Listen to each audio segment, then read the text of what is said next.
ಎಲ್ರಿಗೂ ನಮಸ್ಕಾರ. Learn with Chetan YouTube ಚಾನಲ್ಗೆ ನಿಮ್ಮೆಲ್ಲರಿಗೂ ಆಧಾರದ ಸುಸ್ವಾಗತ. ಇಂದಿನ ದಿನ ನಾವು 2026-27ನೇ ಸಾಲಿನ ಕನ್ನಡ ವಿಷಯದ ಮೊದಲನೇ ಗದ್ಯ ಪಾಠವಾದಂತಹ ನಮ್ಮ ಭಾಷೆ ಎಂಬ ಪಾಠದ ಲೇಖಕರ ಪರಿಚಯ, ಪ್ರಶ್ನೆಗಳು ಹಾಗೂ ಅಭ್ಯಾಸ ಪ್ರಶ್ನೆಗಳನ್ನು ಉತ್ತರ ಸಹಿತ ನೋಡ್ತಾ ಹೋಗೋಣ. ವಿಡಿಯೋನ ಸಂಪೂರ್ಣವಾಗಿ ನೋಡಿ ಅಂತ ಹೇಳ್ತಾ, ಹಾಗೆ ಇನ್ನು ಯಾರು ನಮ್ಮ ಚಾನಲನ್ನು ಸಬ್ಸ್ಕ್ರೈಬ್ ಮಾಡ್ಕೊಂಡಿಲ್ಲೋ ದಯವಿಟ್ಟು ಸಬ್ಸ್ಕ್ರೈಬ್ ಮಾಡ್ಕೊಳ್ಳಿ ಅಂತ ಹೇಳ್ತಾ ಬನ್ನಿ ವಿಡಿಯೋವನ್ನು ಸ್ಟಾರ್ಟ್ ಮಾಡೋಣ. ಈ ಒಂದು ನಮ್ಮ ಭಾಷೆ ಎಂಬ ಗದ್ಯವನ್ನು ಬರೆದಂತಹ ವ್ಯಕ್ತಿಗಳು ಎಂ ಮರಿಯಪ್ಪ ಭಟ್ಟರವರು. ಅವರ ಒಂದು ಪರಿಚಯವನ್ನು ನೋಡ್ತಾ ಹೋಗೋಣ. ಎಂ ಮರಿಯಪ್ಪ ಭಟ್ಟರು 1906ರಲ್ಲಿ ದಕ್ಷಿಣ ಕನ್ನಡ ಜಿಲ್ಲೆಯ ಪುತ್ತೂರು ತಾಲೂಕಿನ ಕಬಕ ಗ್ರಾಮದಲ್ಲಿ ಜನಿಸಿದರು. ಇವರು ತುಳು, ಇಂಗ್ಲಿಷ್ ನಿಘಂಟು, ಅಭಿನವ ಮಂಗರಾಜನ ನಿಘಂಟು, ಜಾತಕ ತಿಲಕಂ, ಛಂದಸ್ಸಾರ ಮೊದಲಾದ ಕೃತಿಗಳನ್ನು ರಚಿಸಿದ್ದಾರೆ. ಇವರಿಗೆ ಕರ್ನಾಟಕ ಸರ್ಕಾರದ ಪುರಸ್ಕಾರ, ಸಾಹಿತ್ಯ ಅಕಾಡೆಮಿ ಪ್ರಶಸ್ತಿಗಳು ಲಭಿಸಿವೆ. ಇಷ್ಟು ಬರೆದ್ರೆ ನಿಮಗೆ 3 ಅಂಕಗಳು ಸಿಗ್ತಾವೆ. ಓಕೆನಾ? ಲೇಖಕರ ಪರಿಚಯ ಕೊಟ್ಟಿದ್ದೆ. ಇನ್ನು ಅಭ್ಯಾಸದ ಪ್ರಶ್ನೆಗಳನ್ನು ನೋಡ್ತಾ ಹೋಗೋಣ. ಮೊದಲನೇ ಪ್ರಶ್ನೆ, ಭಾಷೆ ಯಾವುದಕ್ಕೆ ಸಾಧನವಾಗಿದೆ ಅಂತ ಇದೆ. ಸೊ ಭಾಷೆ ನಮ್ಮ ಸುತ್ತಮುತ್ತಲಿನವರೊಡನೆ ವ್ಯವಹರಿಸುವುದಕ್ಕೆ ಹಾಗೂ ವಿಚಾರ ವಿನಿಮಯ ಮಾಡುವುದಕ್ಕೆ ಭಾಷೆ ಒಂದು ಅಮೂಲ್ಯ ಸಾಧನವಾಗಿದೆ. ಎರಡನೇ ಪ್ರಶ್ನೆ, ಪ್ರಾಣಿಗಳು ತಮ್ಮ ಮಕ್ಕಳಿಗೆ ಯಾವ ವಿಚಾರವಾಗಿ ತರಬೇತು ಕೊಡುತ್ತವೆ? ಪ್ರಾಣಿಗಳು ತಮ್ಮ ಮಕ್ಕಳಿಗೆ ಚಲನವಲನಗಳ ವಿಷಯವಾಗಿ, ಆಹಾರ ವಿಚಾರಗಳ ವಿಚಾರವಾಗಿ ತರಬೇತು ಕೊಡುತ್ತವೆ. ಮೂರನೇ ಪ್ರಶ್ನೆ, ಮನುಷ್ಯನಿಗೆ ಲೆಕ್ಕವಿಡುವ ಅವಶ್ಯಕತೆ ಯಾವಾಗ ಉಂಟಾಯಿತು? ಮನುಷ್ಯನು ಸಂಚಾರಿ ಜೀವನವನ್ನು ತ್ಯಜಿಸಿ ಒಂದೆಡೆ ಬೀಡು ಬಿಟ್ಟು ಆಸ್ತಿ, ಮನೆ, ಬದುಕು ಮೊದಲಾದ ಭಾವನೆಗಳು ಮೂಡಿದವೋ ಆಗ ಅವನಿಗೆ ಲೆಕ್ಕವಿಡುವ ಅವಶ್ಯಕತೆ ಉಂಟಾಯಿತು. ನಾಲ್ಕನೇ ಪ್ರಶ್ನೆ, ಎಣ್ಣೆ ತುಪ್ಪದ ಮಿಶ್ರಣ ಬೇಡವೆಂದು ಹೇಳಿದವರು ಯಾರು? ಎಣ್ಣೆ ತುಪ್ಪದ ಮಿಶ್ರಣ ಬೇಡವೆಂದು ಹೇಳಿದವರು ನಯಸೇನ ಕವಿ. ಐದನೆಯ ಪ್ರಶ್ನೆ, ಕನ್ನಡಕ್ಕೆ ಪರ್ಷಿಯನ್ ಶಬ್ದಗಳು ಯಾವಾಗ ಬಂದವು? ಕನ್ನಡಕ್ಕೆ ಪರ್ಷಿಯನ್ ಶಬ್ದಗಳು ಮಹಮ್ಮದೀಯರ ಆಳ್ವಿಕೆಯ ಅವಧಿಯಲ್ಲಿ ಬಂದವು. ಇನ್ನು 2-3 ವಾಕ್ಯದಲ್ಲಿ ಉತ್ತರಿಸಿ ಪ್ರಶ್ನೆಗಳು. ವ್ಯಾವಹಾರಿಕ ಮತ್ತು ಗ್ರಾಂಥಿಕ ಭಾಷೆಯ ಲಕ್ಷಣಗಳೇನು? ಉತ್ತರಗಳನ್ನು ನೋಡ್ತಾ ಹೋಗೋಣ. ವ್ಯಾವಹಾರಿಕವೆಂದರೆ ಜೀವದ ಭಾಷೆ, ಅದರಲ್ಲಿ ಜನರು ಮಾತನಾಡುತ್ತಾರೆ, ವ್ಯವಹರಿಸುತ್ತಾರೆ. ಉದಾಹರಣೆಗೆ ಕನ್ನಡ, ತಮಿಳು, ತೆಲುಗು, ತುಳು, ಮರಾಠಿ, ಉರ್ದು, ಇಂಗ್ಲಿಷ್. ಗ್ರಾಂಥಿಕವೆಂದರೆ ಅಭಿವೃದ್ಧಿ ಹೊಂದಿ ಗ್ರಂಥ ರಚನೆಯಲ್ಲಿ ಉಪಯೋಗವಾದ ಭಾಷೆ. ಉದಾಹರಣೆ ಸಂಸ್ಕೃತ, ಕನ್ನಡ, ಇಂಗ್ಲಿಷ್, ಪಾಳಿ ಇತ್ಯಾದಿ. ಎಲ್ಲ ವ್ಯಾವಹಾರಿಕ ಭಾಷೆಗಳು ಗ್ರಾಂಥಿಕವಾಗಬೇಕಿಲ್ಲ. ತುಳು ಒಂದು ಸುಂದರ ವ್ಯಾವಹಾರಿಕ ಭಾಷೆ, ಆದರೆ ಅದು ಗ್ರಾಂಥಿಕ ಭಾಷೆಯಲ್ಲ. ಹಾಗೆಯೇ ಎಲ್ಲ ಗ್ರಾಂಥಿಕ ಭಾಷೆಗಳು ಇಂದು ವ್ಯಾವಹಾರಿಕವಾಗಿ ಇರುವುದಿಲ್ಲ. ದೇವಭಾಷೆ ಎನಿಸಿಕೊಂಡ ಸಂಸ್ಕೃತ ಸರ್ವಸಂಪನ್ನತೆಯಿಂದ ಕೂಡಿದ ಗ್ರಾಂಥಿಕ ಭಾಷೆಯಾಗಿದೆ, ಆದರೆ ಇದು ಇಂದು ಯಾವೊಂದು ಪ್ರದೇಶದಲ್ಲಿಯೂ ಅದು ವ್ಯಾವಹಾರಿಕ ಭಾಷೆಯಾಗಿರುವುದಿಲ್ಲ. ಎರಡನೇ ಪ್ರಶ್ನೆ, ಲಿಪಿಯ ಜಾಡು ಆರಂಭಗೊಂಡ ಬಗೆ ಹೇಗೆ ಅಂತ ಕೇಳಿದ್ದಾನೆ. ನವಶಿಲಾಯುಗದ ಮಾನವ ಸಂಚಾರಿ ಒಂದೆಡೆ ಬೀಡು ಬಿಟ್ಟು ಆಸ್ತಿ, ಮನೆ, ಬದುಕು ಮೊದಲಾದ ಭಾವನೆಗಳನ್ನು ತಳೆಯುವುದಕ್ಕೆ ಎಂದು ಮೊದಲು ಮಾಡಿದನು, ಅಂದು ಆತನಿಗೆ ಲೆಕ್ಕವಿಡುವ ಅವಶ್ಯಕತೆ ಉಂಟಾಯಿತು. ಇದೇ ಲಿಪಿಯ ಉಗಮದ ಕಾಲವೆನ್ನುವರು. ಯಾವ ಓದು ಬರಹವಿಲ್ಲದ ಹಳ್ಳಿಯ ಕೆಲಸಗಾರನು ಸರಿಯೇ ತಾನು ದಿನಕೆಲಸಕ್ಕೆ ಹೋದ ಲೆಕ್ಕವನ್ನು ಗೋಡೆಯ ಮೇಲೆ ದಿನಂಪ್ರತಿ ಒಂದೊಂದು ಗೆರೆ ಎಳೆದು ಗುರುತಿಸಿ ಕೊನೆಯಲ್ಲಿ ಎಣಿಸಿ ಲೆಕ್ಕ ಹಾಕಿ ಸಂಬಳವನ್ನು ಪಡೆಯುತ್ತಾನೆ. ಹಾಲು ಮಾರುವವರು ಹೀಗೆಯೇ ಲೆಕ್ಕವಿಡುವುದುಂಟು. ಹೀಗೆ ಲಿಪಿಯ ಜಾಡು ಆರಂಭಗೊಂಡಿತು. ಮೂರನೇ ಪ್ರಶ್ನೆ, ಲಿಪಿಯ ಮೂಲಕ ಜ್ಞಾನ ಭಂಡಾರ ಯಾವ ರೀತಿ ಭದ್ರವಾಯಿತು? ಮಾನವನಿಗೆ ಬಿಡುವು ಹೆಚ್ಚಿದಂತೆ ಜೀವನದ ಸೌಕರ್ಯಗಳನ್ನು ವಿಶಿಷ್ಟ ಮೇಧಾಶಕ್ತಿಯಿಂದ ಅಭಿವೃದ್ಧಿಗೊಳಿಸುತ್ತಾ ಹೋದಂತೆ ತನ್ನ ಆಗು ಹೋಗುಗಳನ್ನು, ಸುಖ ದುಃಖಗಳನ್ನು ಕಾವ್ಯ ರೂಪಕ್ಕೆ ಇಳಿಸುವ ಮಾರ್ಗವನ್ನು ಕಂಡುಕೊಂಡನು.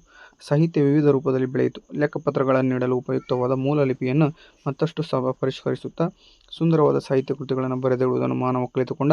ಆ ಲಿಪಿಯ ಮೂಲಕ ಪರಂಪರೆಯಿಂದ ಬಂದ ಎಷ್ಟೋ ವಿಷಯಗಳನ್ನು ಬರೆದಿಡಲು ಸಾಧ್ಯವಾಯಿತು. ಜ್ಞಾನ ಭಂಡಾರ ಭದ್ರವಾಯಿತು, ಸಂಸ್ಕೃತಿ ಇತಿಹಾಸ ಉಳಿಯಿತು, ಹಾಗೆ ಪ್ರಗತಿಪಥ ಸುಗಮವಾಯಿತು ಅಂತ ಬರೀಬೇಕಾಗ್ತದೆ. ಇನ್ನು 4ನೇ ಪ್ರಶ್ನೆ ಇಂಪಾರ್ಟೆಂಟ್, ಕನ್ನಡ ಭಾಷೆ ಹದಗೊಂಡಿದ್ದು ಹೇಗೆ ಅಂತ ಇದೆ. ಅನೇಕ ಕವಿಗಳು ಕನ್ನಡ ಅಭಿವೃದ್ಧಿ ಹೊಂದಬೇಕಾದರೆ ಕನ್ನಡ ಪದಗಳ ಬಳಕೆ ಹೆಚ್ಚಾಗಬೇಕೆಂದು ಸಾರಿದ್ದಾರೆ.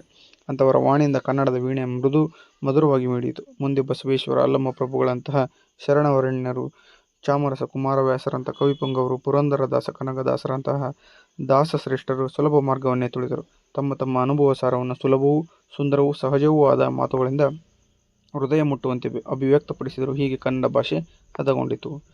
5ನೇ ಪ್ರಶ್ನೆ ನೋಡಿ, ಆಂಗ್ಲ ಭಾಷೆ ವಿಶ್ವವ್ಯಾಪಿಯಾಗಲು ಕಾರಣವೇನು ಅಂತ ಇದೆ. ಸುಲಭ ಮಾರ್ಗವನ್ನೇ ತುಳಿದರು. ತಮ್ಮ ತಮ್ಮ ಅನುಭವ ಸಾರವನ್ನು ಸುಲಭವೂ ಸುಂದರವೂ ಸಹಜವೂ ಆದ ಮಾತುಗಳಿಂದ ಹೃದಯ ಮುಟ್ಟುವಂತೆ ಅಭಿವ್ಯಕ್ತಪಡಿಸಿದರು. ಹೀಗೆ ಕನ್ನಡ ಭಾಷೆ ಹದಗೊಂಡಿತು. ಇದು ಸಾಕಷ್ಟು ಬಾರಿ ರಿಪೀಟೆಡ್ ಆದಂಥ ಪ್ರಶ್ನೆ. ಇನ್ನು 5ನೇ ಪ್ರಶ್ನೆ ನೋಡಿ, ಆಂಗ್ಲ ಭಾಷೆ ವಿಶ್ವವ್ಯಾಪಿಯಾಗಲು ಕಾರಣವೇನು? ಮೋಸ್ಟ್ ಇಂಪಾರ್ಟೆಂಟ್ ಪ್ರಶ್ನೆ ಅಂತಲೇ ಹೇಳ್ಬೋದು ಇದನ್ನು. ಆಂಗ್ಲ ಭಾಷೆ ಯುರೋಪಿನ ಸಾಮಾನ್ಯ ಭಾಷೆಗಳಲ್ಲಿ ಒಂದಾಗಿತ್ತು. ಆಂಗ್ಲ ಜನತೆ ಸಾಹಸ ಜೀವಿಯಾಯಿತು, ಬುದ್ಧಿಶಾಲಿಯಾಯಿತು, ಸೂರ್ಯನು ಎಂದು ಮುಳುಗನೆನ್ನುವಂತಹ ವಿಸ್ತಾರವಾದ ಸಾಮ್ರಾಜ್ಯವನ್ನು ಸ್ಥಾಪಿಸಿತು. ದೇಶ ವಿದೇಶಗಳ ಭಾಷೆ ಹಾಗೂ ಸಾಹಿತ್ಯ ಸಂಸ್ಕೃತಿಯನ್ನು ಆಂಗ್ಲ ಪಂಡಿತರು ಮುಕ್ತ ಮನಸ್ಸಿನಿಂದ ಅಭ್ಯಸಿಸಿದರು. ತನ್ಮೂಲಕ ತಮ್ಮ ಭಾಷೆ ಮತ್ತು ಸಾಹಿತ್ಯವನ್ನು ಹಿಗ್ಗಿಸಿದರು, ಅರಳಿಸಿದರು. ಎಲ್ಲಕ್ಕೂ ಮಿಗಿಲಾಗಿ ಮಹಾ ಮೇಧಾವಿಗಳು ತಮ್ಮ ಆಶಯ ಆಕಾಂಕ್ಷೆ ವಿಚಾರ ಮುಂತಾದವುಗಳನ್ನು ಆ ಭಾಷೆಯ ಮುಖಾಂತರವಾಗಿಯೇ ಹೇಳಬೇಕೆಂಬ ಉಜ್ವಲ ಅಭಿಮಾನವುಳ್ಳವರಾಗಿದ್ದರು. ಆಂಗ್ಲ ವಿಜ್ಞಾನಿಗಳು, ರಾಜಕಾರಣಿಗಳು, ಅರ್ಥಶಾಸ್ತ್ರಜ್ಞರು ಹೀಗೆ ಎಲ್ಲರೂ ತಮ್ಮ ಭಾಷೆಯನ್ನೇ ಬಳಸಿದುದರ ಪರಿಣಾಮವಾಗಿ ಆಂಗ್ಲ ಭಾಷೆ ಬೆಳೆದು ವಿಶ್ವವ್ಯಾಪಿಯಾಗಲು ಕಾರಣವಾಯಿತು. ಇಷ್ಟು ಬರೆದ್ರೆ ನಿಮಗೆ 2 ಅಂಕ ಸಂಪೂರ್ಣವಾಗಿ ದೊರೆಯುತ್ತದೆ. ಇನ್ನು 3-4 ವಾಕ್ಯಗಳಲ್ಲಿ ಉತ್ತರಿಸಿ, ಅಂದರೆ 4 ಅಂಕದ ಪ್ರಶ್ನೆಗಳು 8 ವಾಕ್ಯಗಳಲ್ಲಿ ಬರೆಯಿರಿ ಅಂತ ಕೇಳ್ತಾನೆ. ಇಂಪಾರ್ಟೆಂಟ್. ಭಾಷೆ ಸತ್ವಪೂರ್ಣವಾಗಿ ವಿಕಾಸಗೊಳ್ಳುವುದು ಯಾವಾಗ ಅಂತ ಒಂದು ಪ್ರಶ್ನೆ ಇದೆ. ಸೊ ಈ ಒಂದು ಪ್ರಶ್ನೆಯಲ್ಲಿಗೆ ನಾವೇನು ಮಾಡಬೇಕು, ಭಾಷೆಯ ಬಗ್ಗೆ ಸಂಪೂರ್ಣವಾದಂತಹ ಏನೇನು ಅಂಶ ಇದೆಯಲ್ಲ ಅವುಗಳನ್ನೆಲ್ಲವನ್ನೂ ಕೂಡ ಏನು ಮಾಡಬೇಕು, ಇದರಲ್ಲಿ ನಾವು ಬರಿಬೇಕಾಗ್ತದೆ. ಓಕೆನಾ. ಇದು 8 ವಾಕ್ಯ ಆಗಿರೋದ್ರಿಂದ ಮಿನಿಮಮ್ ಒಂದು ಪೇಜ್ ಬರೆದ್ರೆ ನಿಮಗೆ 4 ಅಂಕಗಳನ್ನು ಸುಲಭವಾಗಿ ಕೊಡ್ತಾನೆ. ಓಕೆನಾ. ಸೊ ಇಲ್ಲಿ ಏನಾಗಿದೆ, ವಿಡಿಯೋವನ್ನು ಪಾಸ್ ಮಾಡಿಕೊಂಡು ಸಂಪೂರ್ಣವಾಗಿ ಪ್ರಶ್ನೆಯನ್ನು ಉತ್ತರವನ್ನು ಬರ್ಕೊಳ್ಳಿ ಅಂತ ಹೇಳ್ತಾ ಬನ್ನಿ ಮುಂದಿನ ಪ್ರಶ್ನೆಗೆ ಹೋಗ್ತಾ ಹೋಗೋಣ. ಸೊ ಈ ಪ್ರಶ್ನೆ ಯಾವುದಪ್ಪ ಅಂದರೆ ಭಾಷೆ ಸತ್ವಪೂರ್ಣವಾಗಿ ವಿಕಾಸಗೊಳ್ಳುವುದು ಯಾವಾಗ ಅಂತ ಒಂದು ಪ್ರಶ್ನೆ ಇದೆ. ಇನ್ನು ಮುಂದಿನ ಪ್ರಶ್ನೆ ನೋಡ್ತಾ ಹೋಗೋಣ. ಕನ್ನಡ ಭಾಷೆ ಸಮೃದ್ಧವಾಗಿ ರೂಪುಗೊಂಡ ಬಗ್ಗೆ ಹೇಗೆ ವಿವರಿಸಿ ಅಂತ ಕೇಳಿದಾನೆ. ಸೊ ಕನ್ನಡ ಭಾಷೆಯ ಬಗ್ಗೆ ಸಂಪೂರ್ಣವಾದಂತಹ ಮಾಹಿತಿಯನ್ನು ನೀವು ಇಲ್ಲಿ ಬರಿಬೇಕಾಗ್ತದೆ. ಓಕೆನಾ. ಸೊ ಈಸಿಯಾಗಿರ್ತಕ್ಕಂಥದ್ದು 4 ಅಂಕಗಳನ್ನು ಸುಲಭವಾಗಿ ಗಳಿಸ್ಬೋದು. ವಿಡಿಯೋವನ್ನು ಪಾಸ್ ಮಾಡಿಕೊಂಡು ಆನ್ಸರನ್ನು ಬರ್ಕೊಳ್ಳಿ ಅಂತ ಹೇಳ್ತಾ ಮುಂದಿನ ಪ್ರಶ್ನೆಗೆ ಹೋಗೋಣ. ಓಕೆ. ಇನ್ನು ಸಂದರ್ಭ ಸಹಿತ ಸ್ವಾರಸ್ಯವನ್ನು ವಿವರಿಸಿ ಅಂತ ಪ್ರಶ್ನೆಗಳು ಕಂಡುಬರ್ತವೆ. ಸಂಸ್ಕೃತಿ ಇತಿಹಾಸ ಉಳಿಯಿತು ಎನ್ನುವ ಒಂದು ಪ್ರಶ್ನೆ ಇದೆ. ಸೊ ಇದನ್ನು ನೀವು ಮೊದಲಿಗೆ ಆಯ್ಕೆ ಬರೀಬೇಕಾಗ್ತದೆ. ಆಯ್ಕೆಯನ್ನು ಬರೆದ್ರೆ 1 ಅಂಕ, ಇನ್ನು ಸಂದರ್ಭವನ್ನು ಬರೆದ್ರೆ 1 ಅಂಕ, ಹಾಗೆ ಸ್ವಾರಸ್ಯವನ್ನು ಬರೆದ್ರೆ 1 ಅಂಕಗಳು ನಿಮಗೆ ಸುಲಭವಾಗಿ ಸಿಗ್ತಾವೆ. ನೋಡಿರಿ, ಇಲ್ಲಿ ಸಂಪೂರ್ಣವಾಗಿದೆ. ಸಂಸ್ಕೃತಿ ಇತಿಹಾಸ ಉಳಿಯಿತು ಈ ವಾಕ್ಯವನ್ನು ಎಂ ಮರಿಯಪ್ಪ ಭಟ್ಟರು ಬರೆದಿರುವ ಕನ್ನಡ ಸಂಸ್ಕೃತಿ ಎಂಬ ಪ್ರಬಂಧ ಸಂಕಲನದಿಂದ ಆಯ್ದ ನಮ್ಮ ಭಾಷೆ ಎಂಬ ಪಡೆಯಿಂದ ಆರಿಸಿಕೊಳ್ಳಲಾಗಿದೆ ಅಂತ ಬರೆದ್ರೆ 1 ಅಂಕ ಸಿಗ್ತದೆ ನಿಮಗೆ. ಓಕೆ. ಸಂದರ್ಭ ಬರೀಬೇಕು. ಸಂದರ್ಭದ ನಂತರ ಸ್ವಾರಸ್ಯ ನೋಡಿ. ಭಾಷೆ, ನಾಡಿನ ಪರಂಪರೆ, ಇತಿಹಾಸವನ್ನು ಉಳಿಸಲು ಬೆಳೆಸಲು ಸಹಾಯಕವಾಗುತ್ತದೆ ಎಂಬುದು ಸ್ವಾರಸ್ಯಕರವಾಗಿದೆ ಅಂತ ಬರೀಬೇಕಾಗ್ತದೆ. ಇನ್ನು 2ನೇ ಪ್ರಶ್ನೆ, ತಕ್ಕುದೇ ಬೆರೆಸಲಿಕೆ ಘೃತಮಂ ತೈಲಮಂ ಅಂತ ಇದೆ. ಇಲ್ಲಿ ಆಯ್ಕೆ ಬರೀಬೇಕು. ಇನ್ನು ಸಂದರ್ಭ ನೋಡ್ತಾ ಹೋಗೋಣ.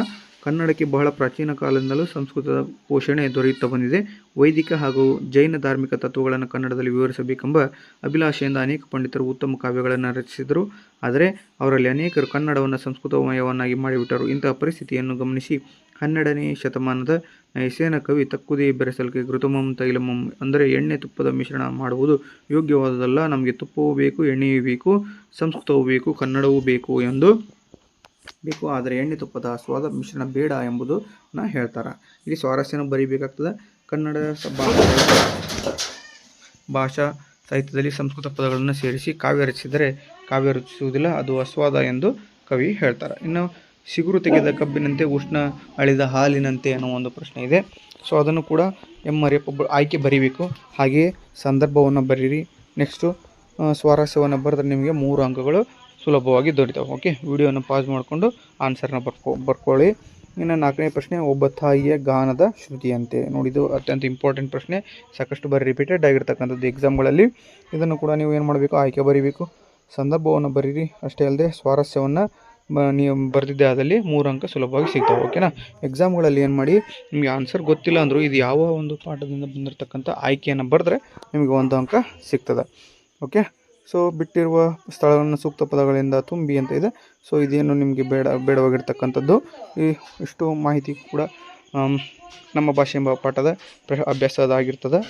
ಸೊ ಈ ವಿಡಿಯೋ ನಿಮಗೆ ಇಷ್ಟ ಆಗಿದ್ದರೆ ದಯವಿಟ್ಟು ಲೈಕ್ ಮಾಡಿ, ಶೇರ್ ಮಾಡಿ, ಕಮೆಂಟ್ ಮಾಡಿ. ಹಾಗೆ ಯಾವ ಪಾಠಗಳ ಅಭ್ಯಾಸ ಪ್ರಶ್ನೆಗಳು ನಿಮಗೆ ಬೇಕು ಉತ್ತರ ಸಹಿತ ಅನ್ನೋದನ್ನು ಕಮೆಂಟ್ ಬಾಕ್ಸ್ನಲ್ಲಿ ತಿಳಿಸೋದ್ರ ಮೂಲಕ ನಾವು ವಿಡಿಯೋನ ಮಾಡಲಿಕ್ಕೆ ಸಹಾಯ ಆಗುತ್ತೆ ಅಂತ ಹೇಳ್ತಾ, ಈ ವಿಡಿಯೋ ನಿಮಗೆ ಇಷ್ಟವಾಗಿದ್ದರೆ ದಯವಿಟ್ಟು ಲೈಕ್ ಮಾಡಿ, ಶೇರ್ ಮಾಡಿ, ಕಮೆಂಟ್ ಮಾಡಿ, ಹಾಗೆ ಸಬ್ಸ್ಕ್ರೈಬ್ ಮಾಡ್ಕೊಳ್ಳೋದನ್ನು ಮರಿಬೇಡಿ. ಅಷ್ಟೇ ಅಲ್ಲದೆ ಈ ವಿಡಿಯೋ ನಿಮಗೆ ನಿಜವಾಗ್ಲೂ ಇಷ್ಟ ಆಗಿದ್ದರೆ ಹೈ ಬಟನನ್ನು ಕ್ಲಿಕ್ ಮಾಡಿ. ಹೈ ಬಟನ್ನ ಕ್ಲಿಕ್ ಮಾಡಿದರೆ ಈ ವಿಡಿಯೋ ಇನ್ನೂ ಹೆಚ್ಚು ವಿದ್ಯಾರ್ಥಿಗಳಿಗೆ ಸರಬರಾಜಾಗುತ್ತೆ ಅಥವಾ ಸೆಂಡ್ ಆಗುತ್ತೆ ಅಂತ ಯೂಟ್ಯೂಬ್ ಕಳಿಸುತ್ತೆ ಅಂತ ಹೇಳ್ತಾ, ಹಾಗೆ ಯಾರಾದರೂ ಮೆಂಬರ್ಶಿಪ್ಪನ್ನು ತೆಗೆದುಕೊಳ್ಳೋದಿದ್ದರೆ ನಮ್ಮ ಒಂದು ಚಾನಲ್ನ ಮೆಂಬರ್ಶಿಪ್ ತೊಗೊಳ್ಳಿ ಅಂತ ಹೇಳ್ತಾ, ಇಷ್ಟೊತ್ತು ವಿಡಿಯೋ ನೋಡೋದಕ್ಕಂತ ನಿಮ್ಮೆಲ್ಲರಿಗೆ ತುಂಬ ಹೃದಯದ ಧನ್ಯವಾದಗಳು.